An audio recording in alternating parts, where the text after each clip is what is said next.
La mécanicienne fixa le tracteur abandonné au milieu des broussailles, quand le millionnaire ricana et lança « C'est de la ferraille, ne perdez pas votre temps ». Ensuite, il fit le pari cruel. Si elle échouait, elle travaillerait gratuitement pour lui le reste de l'année. Mais quand elle remarqua un détail caché dans cette machine abandonnée, tout changea, car ce tracteur gardait quelque chose qui n'aurait jamais dû être trouvé. Mon ami, abonnez-vous à la chaîne pour ne pas manquer cette histoire et dites-nous en commentaire de quelle ville de France vous nous suivez. Je veux savoir d'où vous m'accompagnez. Adeline avait 32 ans et portait sur ses épaules le poids d'un héritage que peu comprenaient. Elle n'était pas mécanicienne par hasard ou par simple mode. Non, monsieur, elle était mécanicienne parce qu'elle était née en respirant l'odeur de gazole mêlée à la terre rouge, parce qu'elle avait grandi en écoutant le grondement grave des moteurs comme une berceuse, parce que son père, le regretté monsieur Émile, avait des mains qui parlaient aux machines dans une langue que seuls ceux qui aiment vraiment peuvent parler. Quand monsieur Émile partit, il y a 3 ans, il emporta avec lui les secrets d'une vie entière, dédiée au moteur du domaine Sainte-Rita, cette propriété qui fut jadis la plus prospère de la région. Mais il laissa à sa fille quelque chose de bien plus précieux que des outils. Il laissa l'intuition, cette capacité quasi magique d'entendre un moteur tousser et de savoir exactement où était le problème, de sentir la vibration d'un châssis et de diagnostiquer la panne avant même d'ouvrir le capot. Adeline habitait une petite maison simple en bordure de route, la même où elle avait grandi. L'atelier était petit, mais honnête. Elle recevait des chauffeurs routiers, des agriculteurs, des gens simples qui avaient confiance en son travail, car ils savaient qu'il n'y avait ni tromperie, ni paresse. Ses mains, toujours tachées de graisse noire, qui ne partaient même pas avec 3 douches, étaient respectées. Mais l'argent manquait, cruellement. Depuis que le domaine Sainte-Rita avait changé de propriétaire, l'activité avait périclité, comme un fleuve à sec. Et c'est là qu'intervient Hector.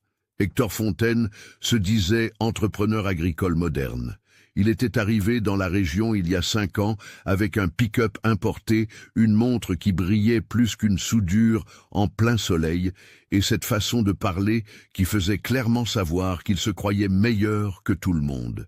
Il disait avoir hérité du domaine d'un oncle éloigné, mais personne n'avait jamais vu de testament, personne n'avait jamais connu ce fameux oncle.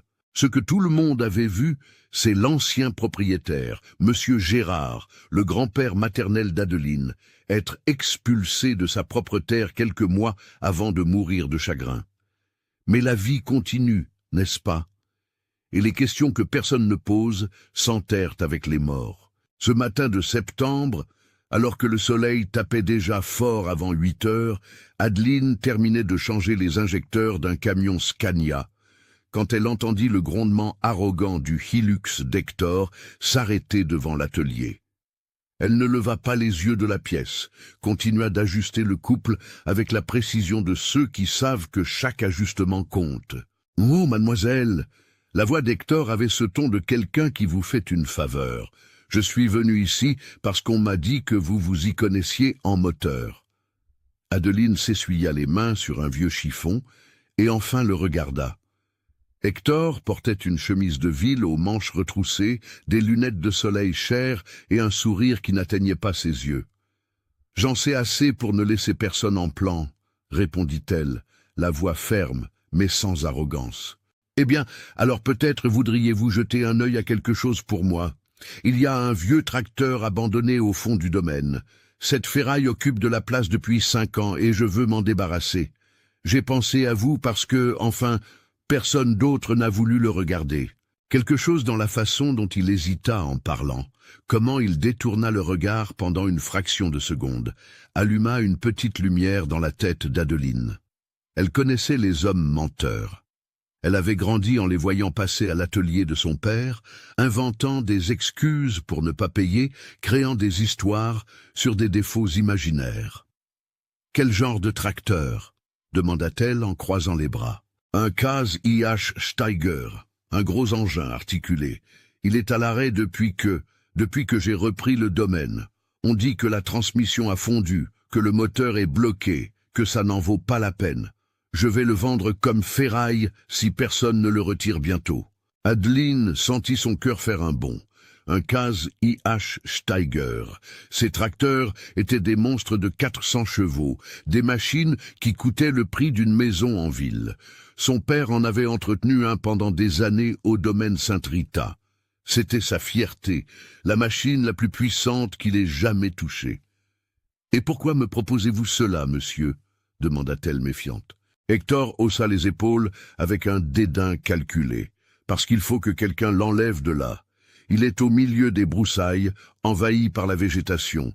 Si vous parvenez à le faire fonctionner et à le retirer par vos propres moyens, vous pouvez garder la machine pour, disons, 3 000 €. Si vous n'y parvenez pas, il sourit avec méchanceté. Vous travaillerez gratuitement pour moi le reste de l'année. Services généraux. Vous comprenez? Nettoyage de hangars, ce genre de choses.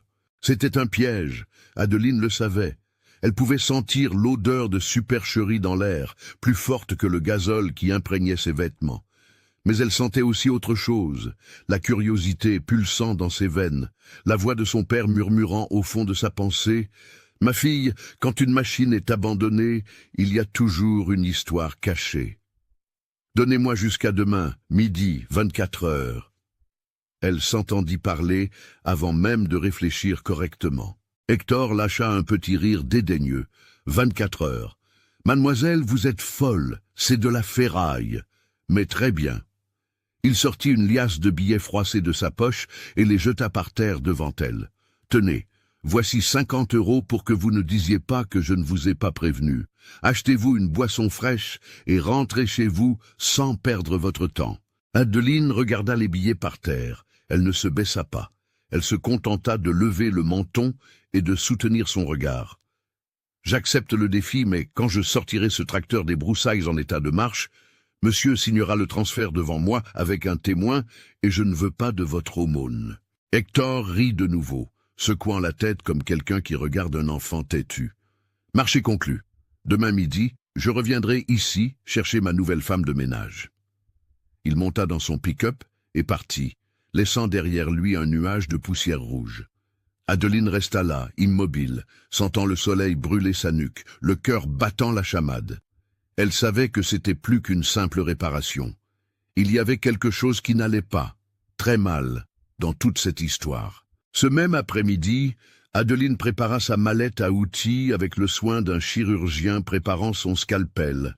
Clés à molette de toute taille, douilles à choc, multimètre numérique, cric hydraulique portable, lampe torche à LED puissante, gants en caoutchouc isolant et l'outil le plus important, le stéthoscope mécanique qui avait appartenu à son père. Cet instrument simple, avec une tige métallique et une membrane sensible, permettait d'entendre ce qui se passait à l'intérieur d'un moteur, comme un médecin écoute un cœur.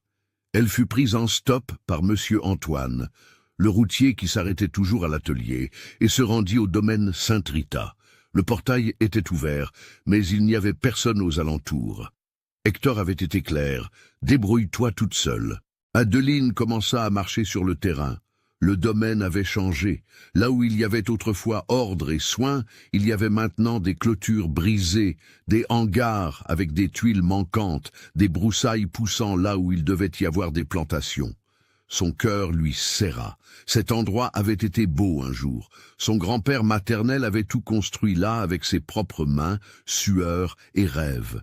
Elle suivit les indications et marcha presque 1 kilomètre jusqu'au fond de la propriété. Et alors, mon Dieu, alors elle le vit. Au milieu d'une clairière envahie par les herbes hautes, les branches sèches et les lianes qui ressemblaient à des tentacules verts. Il était là, le Kaz IH Steiger. La peinture rouge était délavée, couverte de mousse et de rouille superficielle. Les pneus gigantesques, chacun de plus de 1,80 m de haut, étaient à plat et craqués par le temps. La cabine avait le verre embué et des oiseaux avaient de fait leur nid dans les rétroviseurs. Mais Adeline ne vit pas des débris, elle vit une histoire. Elle vit les heures que son père avait passées à l'intérieur, guidant ce colosse à travers les champs, labourant la terre, plantant l'avenir. Elle vit la machine qui fut un jour le cœur productif de ce domaine. Elle s'approcha lentement, presque avec révérence, passa la main sur le côté du capot, sentant la texture de la peinture écaillée. Et c'est là qu'elle remarqua le premier détail étrange. Il n'y avait aucune trace de fuite au sol. Rien. Pas une goutte d'huile, pas de résidu de fluide hydraulique. Les moteurs qui fondent tout ce bloc laissent toujours des traces. Ils saignent toujours. Adeline ouvrit la porte de la cabine et monta. L'odeur de moisi et de poussière envahit ses narines, mais elle l'ignora. Elle s'assit sur le siège du conducteur, couvert de feuilles sèches, et regarda autour d'elle. Le tableau de bord était intact. Les clés étaient sur le contact. Elle tourna pour la position d'accessoire sans démarrer. Rien, aucune petite lumière, aucun clic électronique mort. Elle descendit et ouvrit le gigantesque capot avec effort. Le moteur Cummins 6 cylindres en ligne était là, imposant même abandonné, 12,5 litres de pure force. Mais la première chose qu'Adeline remarqua fit son cœur s'emballer. Les bornes de la batterie étaient déconnectées, mais pas par accident. Elles étaient soigneusement dévissées, avec les rondelles organisées à côté. Le fil de masse était également déconnecté, plié et attaché avec du fil de fer pour ne toucher à rien. Quelqu'un avait débranché ce tracteur. Ce n'était pas un abandon, c'était une déconnexion chirurgicale. Adeline sentit un frisson lui parcourir l'échine, prit sa lampe torche et commença à inspecter chaque détail. Les courroies étaient desséchées, mais intactes. Les tuyaux du système de refroidissement étaient cassants, mais sans trou. Le filtre à huile était en place, le filtre à carburant aussi. Elle passa la main sur les culasses, cherchant des fissures. Rien. Elle regarda les collecteurs d'admission et d'échappement. Parfait. Elle vérifia les lignes hydrauliques de la transmission. Tout était connecté. Ce tracteur n'était pas cassé. Ce tracteur avait été réduit au silence. La question qui martelait sa tête était « Pourquoi ?» Adeline passa la nuit là, au pied de ce géant endormi. Elle n'avait pas peur de l'obscurité, ni des bruits nocturnes des broussailles. Elle avait grandi ainsi, au milieu des outils et d'une solitude productive. Elle installa une bâche improvisée, attachée aux branches des arbres voisins. Elle alluma une lampe à pétrole qu'elle portait toujours dans sa mallette et commença le vrai travail. La lune était haute quand elle décida de commencer par le système électrique. Elle prit le multimètre et testa la batterie principale, complètement déchargée, mais les bornes étaient propres, sans corrosion. Une batterie exposée pendant 5 ans développe cette croûte blanche de sulfate sur les bornes, vous savez. Mais là, rien. C'était comme si elle avait été déconnectée récemment, ou déconnectée et protégée par quelqu'un qui savait exactement ce qu'il faisait. Elle prit la batterie auxiliaire qu'elle avait apportée dans son sac à dos, une batterie de camion qu'elle utilisait pour les démarrages d'urgence. Elle connecta les câbles de démarrage aux bornes, en respectant la polarité. Positif au positif, négatif au négatif. Elle remonta dans la cabine et tourna la clé en position accessoire. Et là, mes amis, une faible lumière clignota sur le tableau de bord. Une seule, l'indicateur de pression d'huile. Adeline sentit un sourire involontaire naître au coin de sa bouche. Ce tracteur était vivant. Il avait juste besoin de se réveiller, mais elle n'était pas pressée. La précipitation est l'ennemi du mécanicien. Son père le disait chaque semaine. Adeline, une machine ne ment pas. Si tu écoutes attentivement, elle te dira toute la vérité. Et Adeline allait écouter chaque mot que ce Steiger avait à dire. Elle redescendit et retourna au moteur. Elle prit le stéthoscope mécanique, cet outil qui semblait simple, mais qui, entre de bonnes mains, était plus précis qu'un ordinateur de bord. Elle posa la pointe métallique sur le bloc moteur, près du premier cylindre. Elle frappa légèrement avec une clé à molette sur la culasse. Le son résonna, clair, métallique, sans le bruit étouffé qui indique une fissure ou une cassure interne. Elle fit de même sur les 6 cylindres. Tous répondirent avec la même sonorité claire. Le bloc était intact. Elle vérifia le carter, dévissa le bouchon de vidange avec précaution et laissa couler un peu de vieille huile. La consistance était épaisse, presque comme de la mélasse, Mais il n'y avait pas de limaille métallique, pas de cet éclat argenté qui indique que les pistons auraient frotté contre les chemises. L'huile était vieille, mais le moteur n'avait pas broyé ses entrailles. Adeline s'essuya les mains et nota mentalement. Transmission à vérifier, système hydraulique à tester, mais le cœur de la machine était sain. Quand l'aube commença à poindre, elle avait déjà démonté le couvercle du système de refroidissement. Le radiateur était bouché par des feuilles et des débris, mais les nids d'abeilles en aluminium étaient intacts. Aucun trou, aucune déformation due à une surchauffe. Elle passa ses doigts sur les ailettes avec précaution. Tout était solide. C'était très étrange, vraiment très étrange. Un tracteur qui reste abandonné 5 ans dans les broussailles, exposé à la pluie, au soleil, à l'humidité et aux bêtes. Ce tracteur aurait dû être détruit. Joints rongés, câblage grignoté par les rats, joints desséchés, au point de se désintégrer au toucher. Mais ce qu'Adeline voyait était différent. C'était un tracteur qui avait été débranché et protégé. Quelqu'un avait drainé une partie des fluides pour éviter la pression dans les systèmes. Quelqu'un avait débranché la batterie pour ne pas décharger les composants électroniques. Quelqu'un avait même placé des sacs en plastique attachés avec du fil de fer sur les filtres d'admission pour empêcher l'entrée d'insectes et d'eau. Son père, la certitude frappa la poitrine d'Adeline comme un marteau. C'était l'empreinte de Monsieur Émile. Il n'avait pas abandonné cette machine. Il l'avait cachée. Mais pourquoi? Le soleil était déjà fort quand Adeline décida de vérifier le système de carburant. Elle ouvrit le bouchon du réservoir principal qui se trouvait derrière la cabine. Le gazole à l'intérieur avait cette couche de boue caractéristique d'un vieux carburant, mais le niveau était encore à 1,3. Elle prit un tuyau transparent qu'elle avait apporté et aspira soigneusement, vérifiant la couleur et la consistance. Du gazole dégradé, sans aucun doute, mais sans eau mélangée. Elle suivit la ligne de carburant depuis le réservoir jusqu'à la pompe d'injection. Elle dévissa les connecteurs un par un, vérifiant s'il y avait obstruction. Tout était libre. Elle nettoya les injecteurs extérieurement et vérifia la pression des ressorts avec un calibreur de précision, tous conformes aux spécifications. C'est alors qu'elle arriva au filtre à air. Le filtre à air d'un Case IH Steiger n'est pas une simple petite pièce. C'est un boîtier métallique de la taille d'un baril d'huile situé sur le côté du moteur, responsable de filtrer les milliers de litres d'air que ce monstre de moteur aspire chaque minute de fonctionnement. Son père disait toujours que le filtre à air était le poumon de la machine et qu'un poumon sale tue un moteur par étouffement. Elle déverrouilla les clips de sécurité et ouvrit le couvercle du boîtier du filtre. La lumière du matin pénétra par l'ouverture et illumina l'intérieur. L'élément filtrant, ce cylindre en papier plissé, était là, étonnamment propre pour le temps d'abandon. Elle tira le filtre vers l'extérieur avec précaution, sentant le poids. Et c'est là que quelque chose d'étrange se produisit. Le filtre pesait plus que ce qu'il aurait dû. Adeline fronça les sourcils. Un filtre à air est léger, fait de papier spécial et d'une armature en plastique. Celui-ci était lourd, comme s'il y avait quelque chose de solide à l'intérieur. Elle le secoua légèrement, un bruit étouffé, quelque chose bougeait à l'intérieur. Son cœur s'emballa.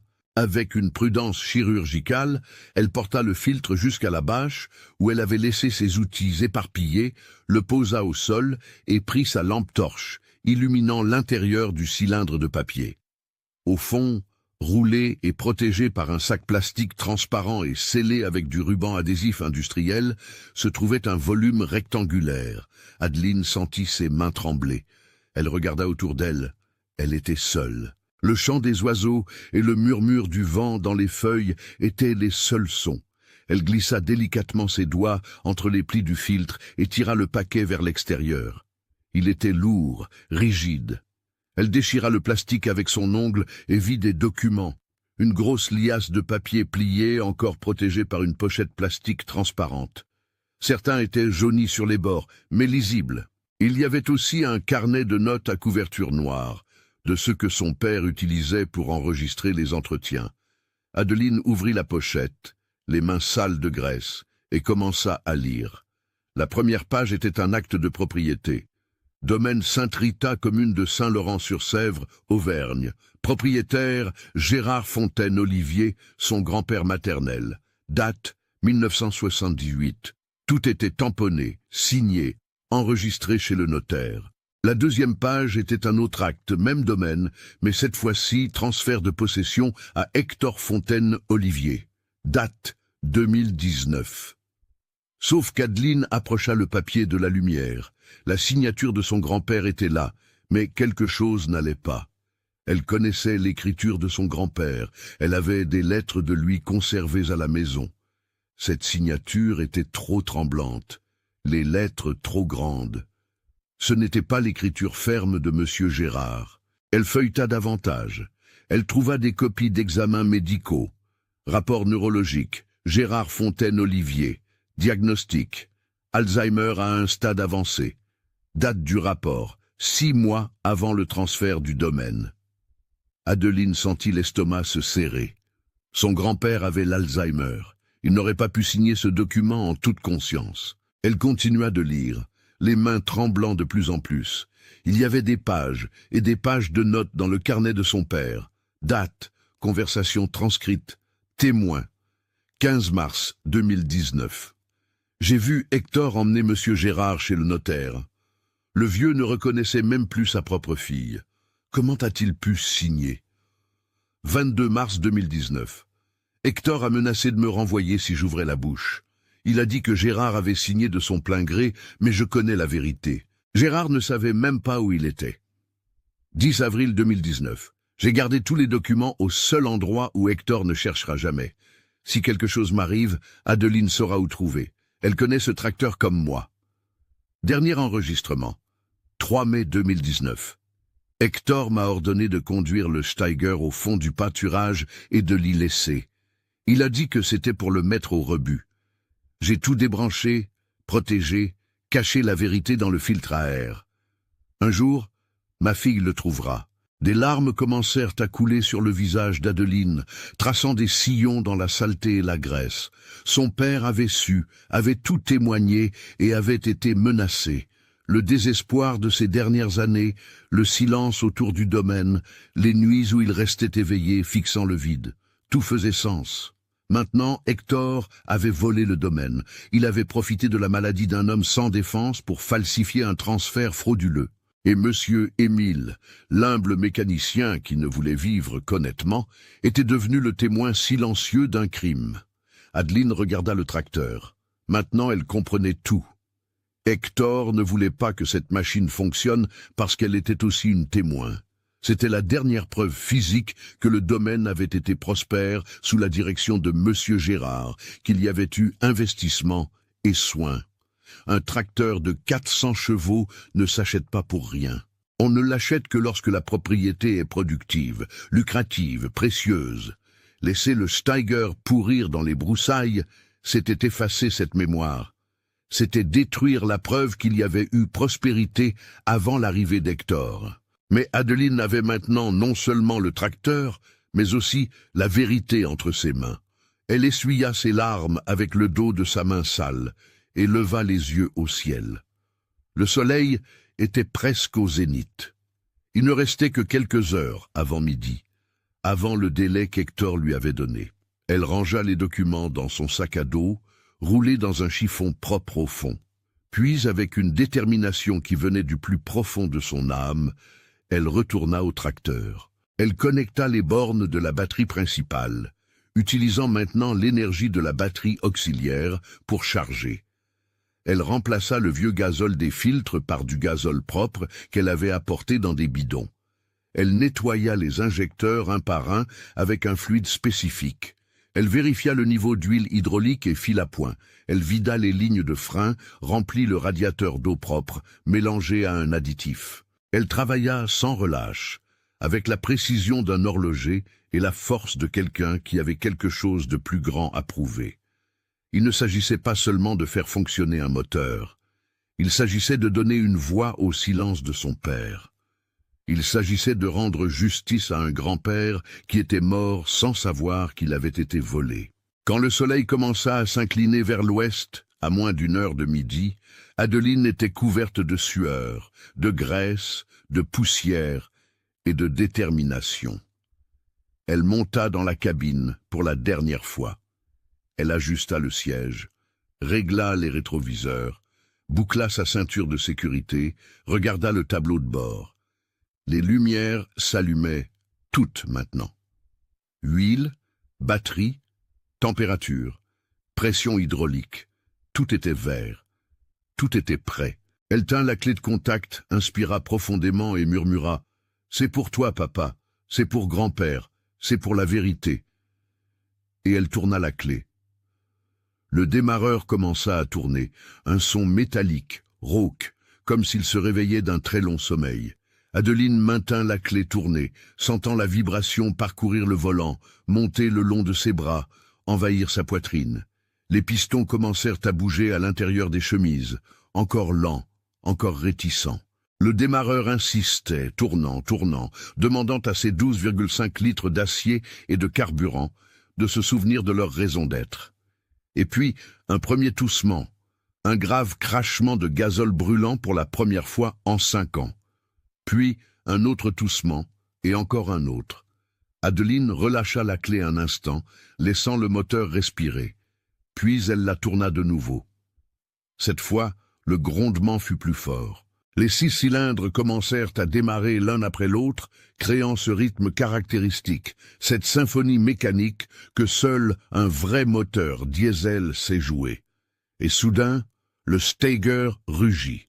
Mes amis, il n'y a pas de mot en français qui puisse décrire correctement le son d'un moteur Cummins de 400 chevaux se réveillant après 5 ans de sommeil. Ce n'est pas un bruit, c'est un tonnerre, c'est un tremblement de terre. C'est la voix d'un géant qui faisait semblant d'être mort et qui maintenant se lève pour montrer qu'il est toujours le maître. Le grondement grave fit trembler le sol. Les oiseaux qui étaient sur les branches alentours s'envolèrent paniqués. La végétation autour sembla se courber sous la vibration. Adeline sentit les larmes revenir à ses yeux, mais cette fois-ci, ce n'était pas de tristesse, c'était de victoire. Le moteur grondait de manière irrégulière, crachant de la fumée noire par l'échappement, brûlant le vieux gazole qui était encore dans les lignes. Mais elle savait que ce n'était qu'une question de minutes avant qu'il ne se stabilise. Elle tint le levier d'accélération et tira doucement. Le grondement augmenta, la fumée s'éclaircit, passant du noir au gris, du gris au presque transparent. Elle actionna le système hydraulique. Un sifflement aigu de fluide sous pression parcourut les tuyaux. Le bras avant qui était tombé commença à monter lentement. Le système répondit, tout répondit. Adeline testa la transmission. Elle appuya doucement sur l'embrayage, sentant la résistance. Elle engagea la première vitesse. Le tracteur donna une secousse en avant, traînant les herbes et les branches qui avaient poussé autour. Les énormes chenilles tournèrent, écrasant les broussailles en dessous comme du papier. Elle accéléra un peu plus. Le Steiger commença à avancer lentement, mais fermement, ouvrant le chemin à travers la végétation comme s'il disait « Écartez-vous, je suis de retour ». Adeline guida la machine, faisant un large tour sur le terrain, testant chaque système. Les freins fonctionnaient, la direction assistée répondait, la suspension de la cabine absorbait les impacts. Ce tracteur n'était pas cassé, il ne l'avait jamais été. Il attendait simplement. Elle regarda la montre de son père qu'elle portait toujours au bras. 11h40, le midi. 20 minutes avant qu'Hector ne revienne, pensant la trouver vaincue, humiliée, prête à s'agenouiller et à accepter de travailler gratuitement. Un lent sourire se forma sur le visage sale d'Adeline. Elle accéléra le moteur, faisant résonner le grondement dans tout le domaine. Si Hector était quelque part par là, il le savait déjà. Le géant s'était réveillé. Elle conduisit le Steiger à travers les broussailles, ouvrant une piste, faisant travailler la machine. Le tracteur répondait à chaque commande, comme s'il était sorti de la concession la semaine précédente. La transmission s'engageait sans accroc. Les pistons montaient et descendaient en parfaite synchronisation. Le turbo sifflait quand elle exigeait de la puissance. Son père avait fait un travail parfait. Il avait préservé cette machine, non seulement avec soin, mais avec amour. Chaque vis, chaque joint, chaque étanchéité était à sa place, et il avait eu confiance que sa fille comprendrait le message, qu'elle trouverait la vérité cachée à l'endroit où seul celui qui connaissait vraiment ce tracteur irait chercher. Quand Adeline sortit des broussailles avec le Steiger et entra dans la zone ouverte du domaine, elle vit le Hilux d'Hector arrêté près du hangar principal. Il était dehors, les bras croisés, conversant avec deux sbires qu'Adeline reconnut, Valère et Julien, les gardes qu'il avait engagés lorsqu'il avait repris la propriété. Le grondement du tracteur fit tourner leurs trois têtes en même temps. L'expression sur le visage d'Hector fut « Ah, mes amis !» quelque chose qui valait chaque goutte de sueur, chaque heure de travail. C'était de l'incrédulité mêlée de colère, mêlée de peur. Il devint pâle, comme s'il avait vu un fantôme fait de fer et de gazole. Adeline guida lentement le Steiger jusqu'à s'arrêter à environ 50 mètres d'eux. Elle laissa le moteur au ralenti, ce grondement grave qui fait vibrer l'air. Elle coupa le contact, saisit son sac à dos avec les documents serrés contre son corps et descendit de la cabine. Hector commença à marcher vers elle, les pas rapides, nerveux. Les sbires le suivirent. « Quoi? Comment vous ?» Il bégaya. La voix étrange, sans cette arrogance d'avant.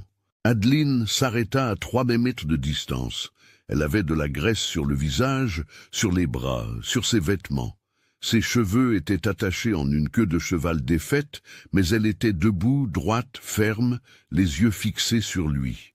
« Le tracteur fonctionne. J'ai rempli ma part du contrat. » Hector eut un rire nerveux, sans humour. « Vous avez eu de la chance, mais cela ne change rien.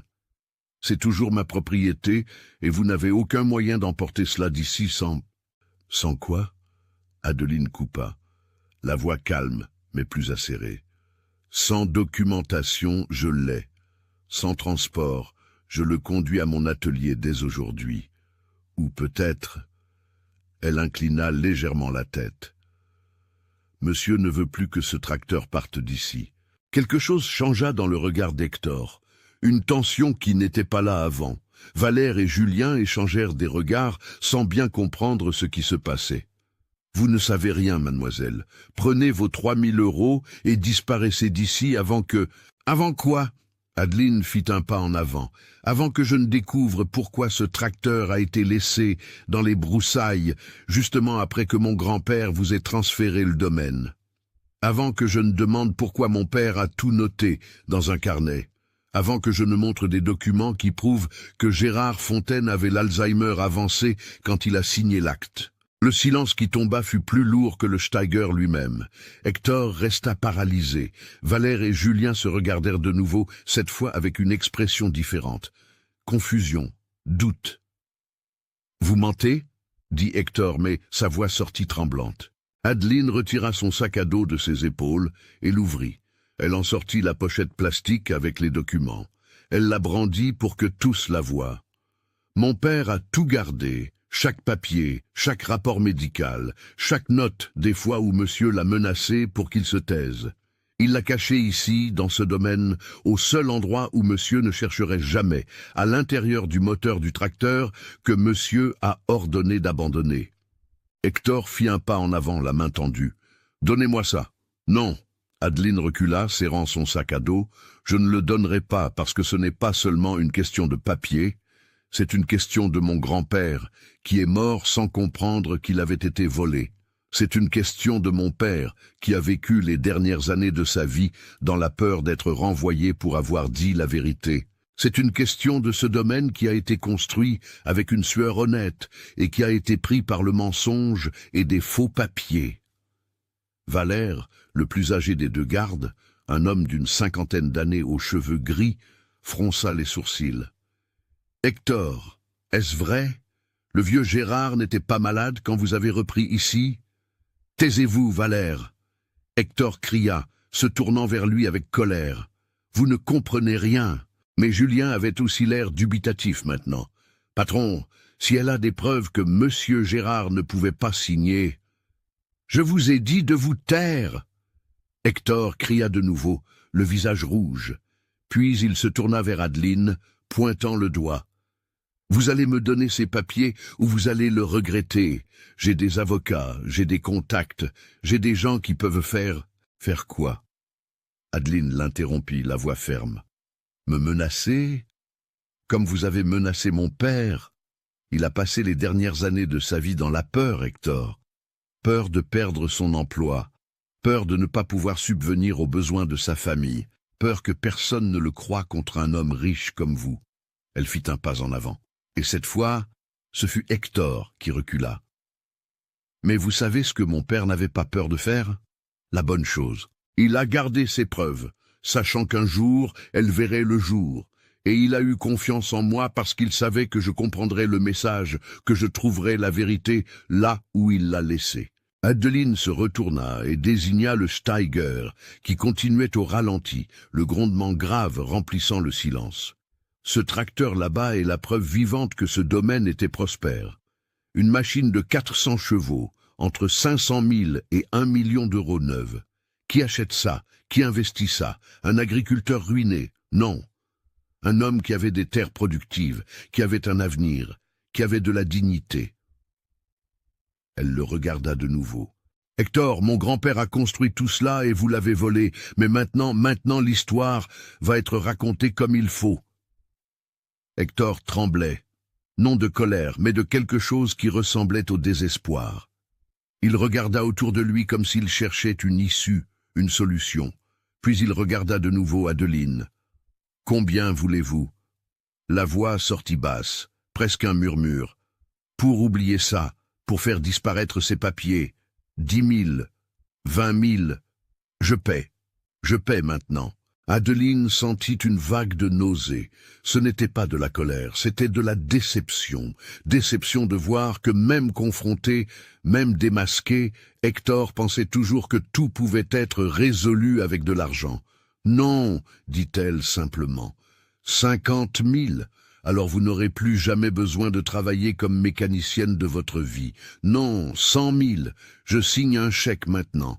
Vous prenez le tracteur, vous prenez l'argent, et on oublie tout ça. » Non, le mot résonna ferme, définitif. Adeline se retourna et commença à marcher vers le Steiger. Hector cria derrière elle. « Vous allez le regretter, je vais aller à la police, je vais dire que vous avez envahi ma propriété, que vous avez volé des documents. » Adeline s'arrêta, elle se retourna lentement. « Vous pouvez y aller, car moi aussi j'irai à la police et j'apporterai ces documents. Et j'apporterai une copie du rapport médical de mon grand-père qui prouve qu'il n'avait pas la capacité mentale de signer un transfert de quoi que ce soit. Et là, on verra qui le commissaire croira. Un homme qui est arrivé de nulle part et est devenu riche du jour au lendemain, ou la petite fille d'un agriculteur honnête qui a été volée. » Elle monta dans la cabine du Steiger, redémarra le moteur et fit tourner la machine à 180 km/h. Le poids du tracteur fit trembler la terre.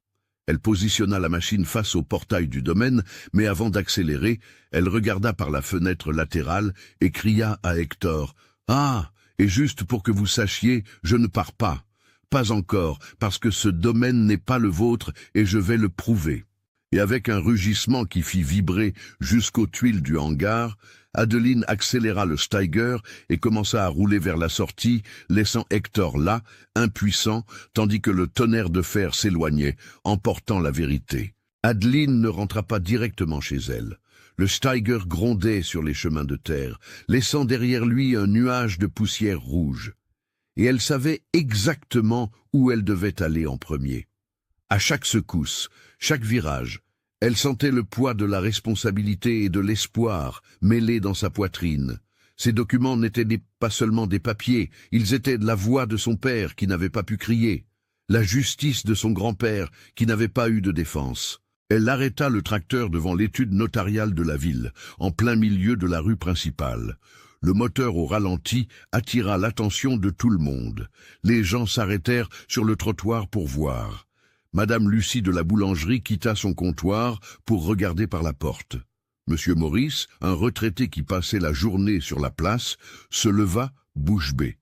Adeline descendit de la cabine, son sac à dos serré contre son corps, et entra dans l'étude d'un pas ferme. L'employée, une jeune femme aux lunettes rondes, écarquilla les yeux en la voyant dans cet état. Vêtements sales de graisse, visage marqué par la sueur et la poussière, mais le regard déterminé comme le feu. « J'ai besoin de parler au notaire, c'est urgent. » La jeune femme hésita, mais quelque chose dans la voix d'Adeline la fit se lever et appeler Maître Oswald, un homme aux cheveux blancs qui travaillait dans cette étude depuis 40 ans. Il était connu dans la région comme un homme sérieux, qui n'acceptait pas les papiers douteux ni la pression des gens riches.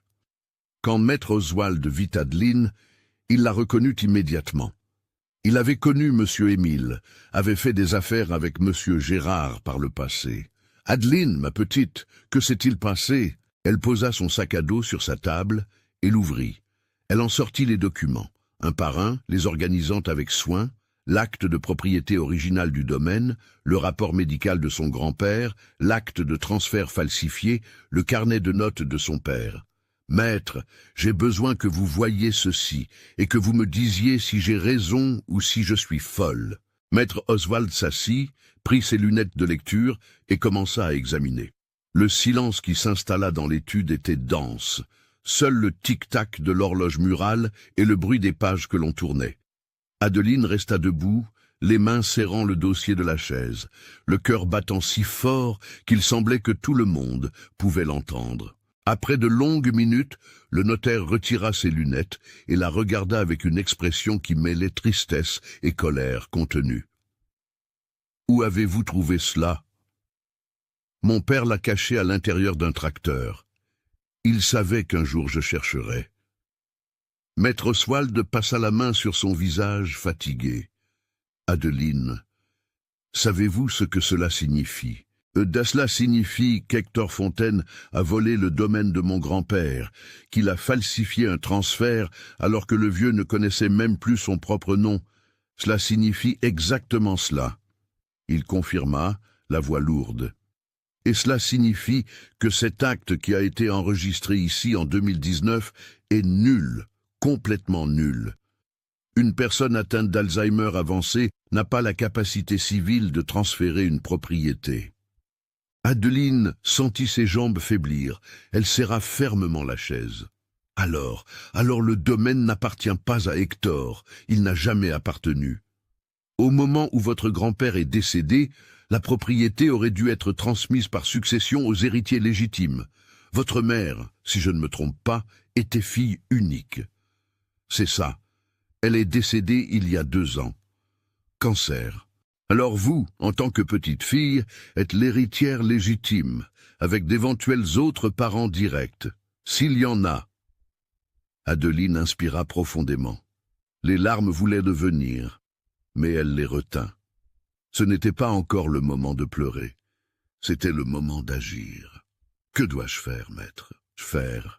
Maître Oswald se leva et se dirigea vers l'archive, tirant d'anciens dossiers. « Premièrement, je vais faire des copies certifiées conformes de tout cela. Deuxièmement, vous aurez besoin d'un avocat, un bon. Troisièmement, nous allons au commissariat pour déposer une plainte pour escroquerie et faux et usage de faux. » Il s'arrêta et la regarda avec sérieux. « Adeline, Hector a de l'argent, il a de l'influence. Ce ne sera pas facile. »« Je sais.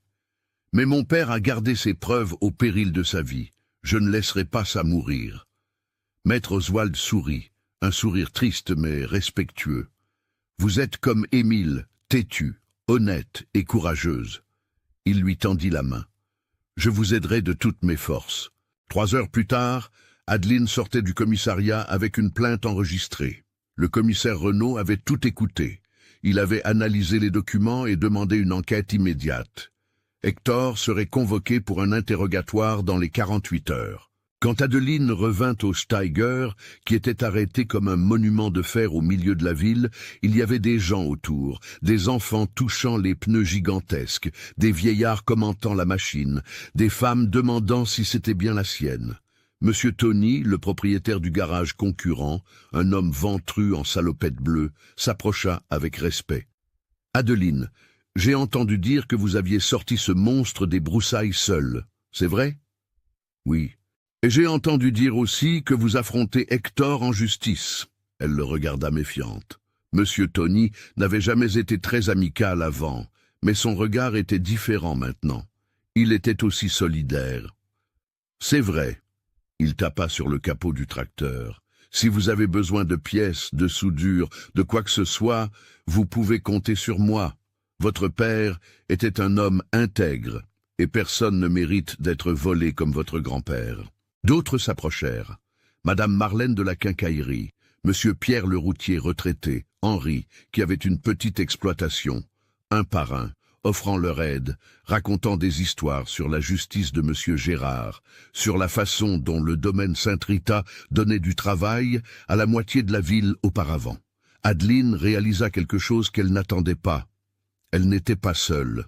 Toute la ville savait que quelque chose n'allait pas depuis l'arrivée d'Hector, mais personne n'avait eu le courage ou les preuves de faire quoi que ce soit jusqu'à présent. Elle remercia tout le monde, monta dans le Steger et le conduisit à son atelier. Elle gara le géant juste devant, occupant tout le trottoir. Elle voulait que tout le monde voie. Elle voulait qu'Hector sache qu'elle n'allait pas se cacher. Cette nuit-là, Adeline nettoya le tracteur avec tendresse, passa le chiffon sur chaque centimètre de carrosserie, enleva la graisse accumulée, polit les vitres de la cabine. Pendant qu'elle travaillait, elle parlait doucement, comme si la machine pouvait l'entendre. « Merci d'avoir gardé les secrets, vieil ami. Merci de ne pas avoir laissé la vérité mourir. » Elle terminait quand elle vit les phares du Hilux s'approcher. Hector descendit de la voiture, mais il n'était pas seul.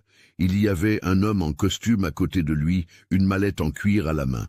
Un avocat, c'est sûr. Adeline lâcha le chiffon et se tint debout, les bras croisés. Hector avait une expression différente. Ce n'était plus de l'arrogance, c'était un désespoir contrôlé. L'avocat s'avança. « Mademoiselle Adeline, mon nom est Maître Fabrice. Je représente Monsieur Hector Fontaine. Je suis venu ici pour proposer un accord. Je n'ai aucun intérêt. S'il vous plaît, écoutez seulement. Monsieur Hector reconnaît qu'il a pu y avoir des irrégularités dans le processus d'acquisition du domaine. Il est disposé à vous dédommager généreusement. 200 000 €, plus le transfert de ce tracteur à votre nom sans aucun frais. » Adeline regarda Hector, qui détourna le regard, puis regarda l'avocat. « Irrégularité, c'est comme ça que vous appelez le vol maintenant, monsieur ? Mademoiselle, soyons raisonnables. » Raisonnable serait qu'Hector rende ce qui n'est pas à lui. Raisonnable serait qu'il demande pardon pour la vie qu'il a détruite, pour mon grand-père qui est mort sans comprendre ce qui s'était passé, pour mon père qui a vécu dans la peur. L'avocat soupira en rangeant sa mallette. Si mademoiselle n'accepte pas un accord amiable, cela va se transformer en une longue, très longue et coûteuse bataille judiciaire. Alors qu'il en soit ainsi, répondit Adeline d'une voix ferme, parce que j'ai une chose que l'argent n'achète pas. J'ai la vérité et la vérité ne s'enterre pas. On peut essayer, on peut jeter de la terre par-dessus, on peut la laisser dans les broussailles pendant 5 ans, mais elle revient toujours, toujours. Hector parla enfin. La voix rauque. « Vous ne savez pas à qui vous avez affaire. » Adeline fit un pas en avant. « Et vous ne saviez pas à qui vous aviez affaire quand vous avez volé le domaine de mon grand-père. Mais maintenant vous allez le découvrir. » Ils partirent sans rien dire de plus. Adeline resta là, seule avec le Steiger, regardant les étoiles. Elle savait que la lutte ne faisait que commencer. Elle savait qu'Hector allait tout tenter, mais elle savait aussi qu'elle n'abandonnerait pas. Parce que cette lutte n'était pas seulement la sienne. Elle était celle de son père, de son grand-père, de tous ceux qui avaient été réduits au silence, oubliés, laissés dans les broussailles comme de la ferraille. Et Adeline avait tiré le géant du silence. Il était maintenant temps de le faire rugir, jusqu'à ce que justice soit faite. Des mois passèrent, mes amis. 6 mois d'audience, d'avocats, de paperasse interminable. Hector tenta tout. Il tenta de suborner des témoins, de faire pression sur le juge, de discréditer les documents en disant qu'ils étaient faux. Mais la vérité a un poids qu'aucun mensonge ne peut soulever. Maître Oswald, le notaire, témoigna, confirmant qu'il connaissait la signature de M. Gérard et que celle sur l'acte de transfert ne correspondait pas. Un expert en écriture fut appelé et prouva que la signature avait été falsifiée, probablement avec la main du vieux Guidé, alors qu'il était sous sédatif ou sans pleine conscience. Le médecin qui avait diagnostiqué l'Alzheimer témoigna également. Il montra des dossiers médicaux, des examens, des rapports. À la date du prétendu transfert, M. Gérard se souvenait à peine du nom de sa propre fille. Il n'était absolument pas en état de comprendre ce qu'il signait. Et le carnet de son père? Ah, ce carnet fut la pièce maîtresse. Chaque note, chaque date, chaque détail que M. Émile avait enregistré avec cette écriture soignée, le juge le lut page par page. Il n'y avait pas de déni possible, pas de cachette. Hector tenta encore d'alléguer qu'il avait investi dans le domaine, qu'il avait amélioré la propriété, qu'il méritait une compensation. Mais quand le juge ordonna une inspection, ils découvrirent que le domaine était en ruine, hangars abandonnés, clôtures brisées, terres improductives.